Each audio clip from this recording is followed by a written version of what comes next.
Ashamaa akkam jirtu hordoftoonni kiyyaa marti keessan siniin jechuun jaaladhaa. Egaa faranjoonii lottaan wanti ishiin natti himte hin ulfaataa.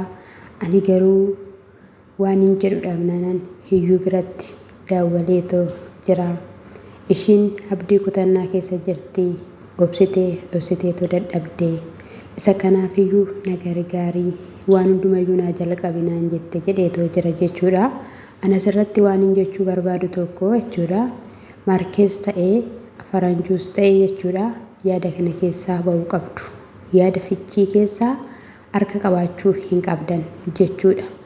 Ishiitu yookiin immoo yoo dadhabdellee xabaqaa bakka buufatteetoo hiikuu kana toora galfachuu qabdi malee booda siniin rakkoo guddaa sinitti uuma jechuudha.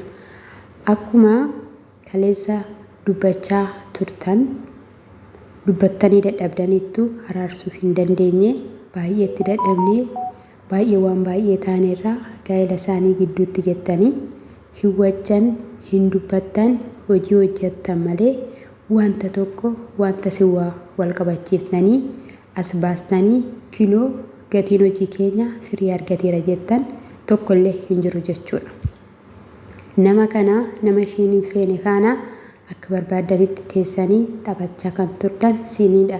Guyyaa gaafa sapiraasii sanas guyyaa ayyaanaas nama ishiin diina kooti gaa'ela kootiif badii guddaa dalagde jettee hamantu siin wajjiniin ooltan. Har'a immoo ani dhiifama gaafadheenanii garuu immoo naa bilbiltee akkana naan jettee jedhee jira jechuudha. Ta'uu hin qabu. Siin harka keessaa fudhadhaa. Dhimma gaa'elaa gidduutti Abiraamii fi Ruutaadha. Yoo Ruutaan deddeebi'uudhaaf humna dhabdeetti yoo ta'e akkuma siniin jedhe xabaqaadha malee boruun rakkoo guddaa sitti fida jechuudha. Ati faranjiin jechuudha. Akkuma kaleessa gargaare amma fichii irrattis nan gargaara jechuun hin danda'amu. Ati mana murtii keessa waraqaa baattee adeemuun si'idhaaf boru rakkoo sirratti uuma jechuun jaaladha. Egaa Buruukinis akka jedhutti akkamittidhaanii yoo ishiin akkas jette ati amala kana faana walii galuu dandeessaa. Gaa'elli hadiigamuu mana murtii naaf deemi yeroo ishiin siin jettu tole akkamittiin jetta. Akkas taanaanii akka isaan gaa'ela diiganiif karaa haala mijeessaafii jirta. Ana akka kootti ittiin fudhadhu jedhee jechuudha. Yeroo kana keessatti haala mijeessaan jira miti hani. Garuu immoo humnaa ol ta'eera. Abiraam deebi'een deema jechaa jira. Inni gaa'ela isaa sirreessuuf fedhii hin qabu. Ji'a 8 muluu hiyya wacadha. Ani boru mucaa koo faana hiyyuu hin barbaadu. Boqonnaa iraftii fudhachuun qaba nan jette. Yoo barbaadde haasofsiisuu dandeessa jennaan hani haasofsiisaan jira natti dubbachaa jirti. Ishiinis ana nan hubattanii Abiraamidhaan malee Abiraamirra dubbattu anaaf hin dubbattanii naan jette. Maal akka ta'e garuu hin beeknu. Suni hundumtiyyuu balleessaa ta'ee ishiitti mul'ate jedheetoo jira jechuudha. Balleessaan kana caalu hin jiru. Dhugaan siniin jedhe mana ishii keessatti haalli ulfaatee bitaatti galee deebi'umoo hin deebi'iin jettee sa'aatii barbaaddishin isa wajjiniin haasa'uu walii galuu dhugumaan na barbaaddaa dhugumaan fedhii narraa qabdaa jechuun qabdi. Cal jettee shaantaa ishee akka fudhattee baatetti shaantaa ishee baatattee galuu hin barbaanne. Maaliif jennaan fageessitee waan yaadduuf jechuudha. Kanaafiyyuu ammayyuu ta'eera taanaanii ani kallattii hundumaaniyyuu nan gargaaraa miidhamteetti isheen jennaanii ani garuu kana keessaa harka hin qabu. Abbaa namoota jajjaboota itti daballee akkasumas immoo warreen amantiillee itti daballeetu araarsinee tokko ta'anii akka isaan jiraatan barbaanna. Akkasumas immoo inni nama ishiin hin barbaanne kana of gidduudha baasuu hin barbaadu. Maaliif akkana shillaa jedhee hin beeku jedhee jechuudha faranjiin jechuudha. Akkam dubbiin garam mee rakkoon keessaa maaluma hedduu osuma isin asirraa iyyitanii waccanii teessistanii kaameraan ala iddoo qabbana wayii teessiftanii Abiraam rakkoon kee maali? Ruutaa rakkoon kee maali? Jettanii iddoo tokkotti walitti qabdanii gaafattanii beektu. Gaafa waa gaafachuu barbaadan qubaatti waamtanii kaameraa keessan qabattanii addunyaa irratti gaaffii gaafatte jechuudha. Obboloota akkasittiin miti kan nama wal lole tokko araarsan iyyuun jedheera sirratti jechuudha. Namni gaa'ela qabu yeroo hundumayyuu waca, yeroo hundumayyuu ciqiciqiidha. Inni kun immoo waan jirudha. Argaa guddanne jedhaniitoo jiru jechuudha.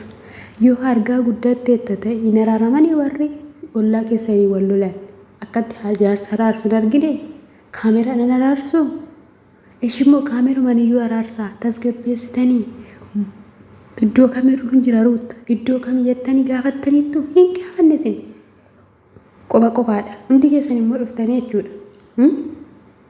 Ruutaatti irra caanaa gara manaatti hin deebitu situu sirreessuu danda'a.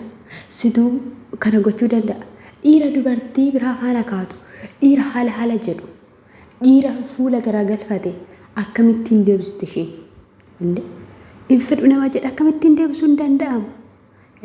Inni biraa immoo biinii jechuudha. Ammaaliin jedhe muluun isaanii dhufu akkasittiin nyaannee akkasittiin dhunnee Abiraamiin beela'ee hin dheebotee nyaachaa turree dhugaa turree ni jedhu hin jennaan. Biiniinis dhufee egaa nuti Abiraama waan hojjechaa ture waan dadhabeef nyaachaa turre. Ani mee gaaffii jabaa afi dinqii kanatti ta'e ruutaa namti simmuluun keessan teessanii jechuudha. Teesseetuma nyaatti jettaniiti mooyyuu. Qaamee anaan galle mee dhiphoo guddaa natti ta'e naaf gaaffii natti ta'e mee bakka duwwaa kana naa guutaame siin. Mee jechuudha maal qaba yoo waleeddan maaltu sin ariifachiisa kinoo kana fidee dhufee jira jechuudha. Haa ta'uyyuu malee waan baay'ee wacee waan baay'ee dubbatee buufoota nuun jettanii jawwoota nuun jettanii gamtoota nuun jettanii sinnaman taatanii fuulatti geeddarattan nuun jettanii jedhee nuti gatii guddaa baafnee dadhabneerra dafqineerra ani waan baay'een isaan faana ta'e nuti faayidaadhaaf isaanitti sidhe bu'aa argachuudhaaf jedhee sanaa booda immoo intalli isheen kun amma bukkeessaa kana dhaabbattu kuni Ermeellaa nan beekaa Ermeellaa afaan hiriyaa kooti jetteetti. Garuu immoo dhufaa jirtee isheen isin dhuftee mee maalidha Ermeellaa afaan eessatti wal beektu jennaan isheen hiriyaa koo turte. Kanaafiyyuu hin fayyadu waa'ee Ruutaa fi waa'ee Abiraam keessaa ba'uu qabdi. Isheen baateetti taanaan jarri kun walitti ni deebi'u jette jechuudha. Ayyee gaafa dura jalqaba dhuftee ani Ruutaa fi Abiraam argee eddeganaa ifama gaafachuun qaba gaafa jette sana maaliif dura dursitee Ermeellaadhaanii gaala isaanii keessaa baasuun dhufe maan jedhiin.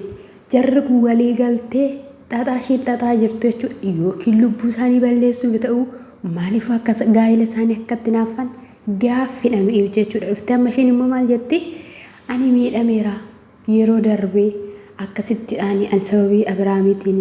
Kanaafiyyuu isheen isa akka miidhamtu sin barbaadu jireenya isaanii keessas akka baatuun barbaada. Ishee arguun barbaada. Ishee fana wal agarsiisi jennaan eessatti wal beektu bilbila ishee yoo qabdu bilbila obboloota isheetiin qabdu jennaan hin qabnu dura walii bilbila turre amma garuu edda isheen fagaattee turteetti argeen beeku jettee jechuudha.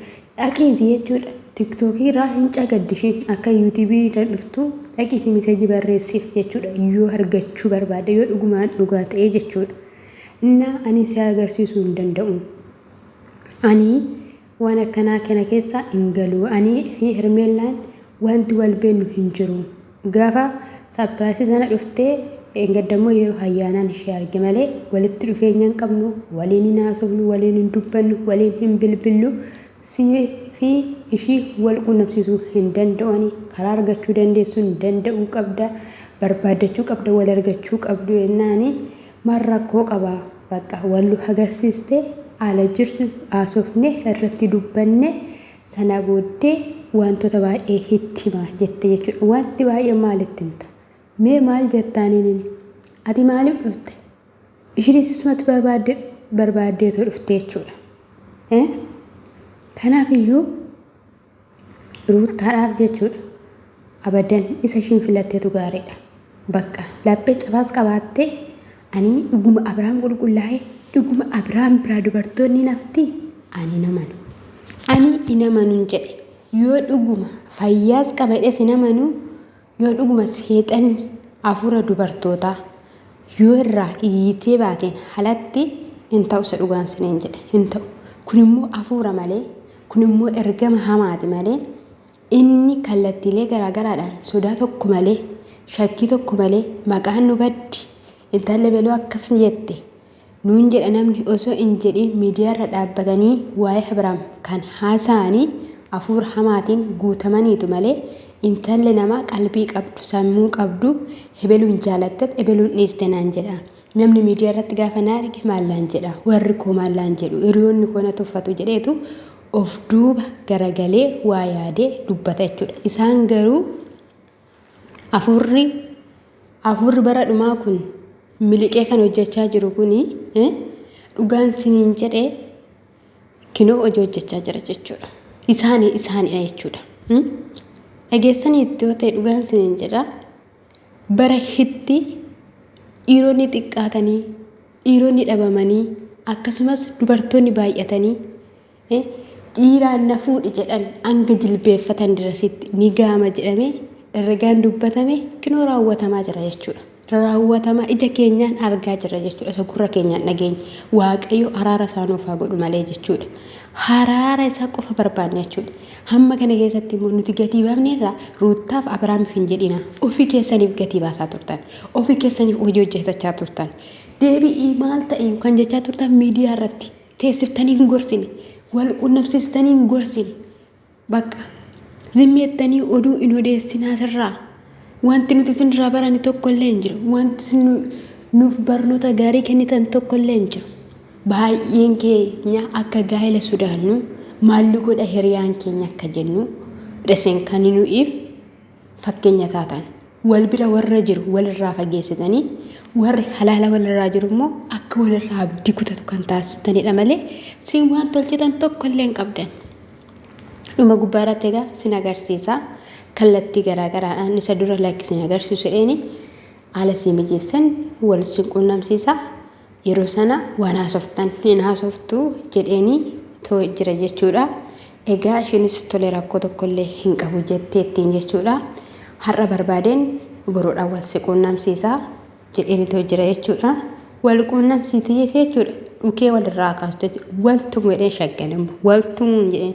Maalirraa qabda biraamirraa maalirraa qabda biraamirraa inni kan kooti natu bite innatu bite ana dura bitte si duran bite na booda bitte maqaa Yesuusiin innasa kanadha. Amma sarara deemuudhaan kan hin jedhani magaalaa keessa faranjiin hiriyoon namni tokkittiin akka gara mana murtii hin deemne dhugaan siniin jedhe boru lubbuu keessan irratti rakkoodha jechuudha. Waatu sin irratti karoorfatee akka malee sin dha'ee miidhamtu waan ta'eef harka keessaa fudhadhaa. Harka keessaa fudhadhaa diigumsa gaa'elaa keessaa isaan lamaan karaa danda'aniin wanta ta'amu haa godhanii. Yoo dhugumaan nan deebi'a baqqaa jedhee haa deebi'u. Yookiin immoo gaashiyee Ruutaan kunillee ijoollee kana toon taane gaashiyee illee waamtee haala jiru mariisistee abbaan kunillee si eebbisanii osoo illee gadillee si dhiisanii gaariidha jechuudha. Baay'een si jaalladha jedhanii jiru waan ta'eef heebbifama.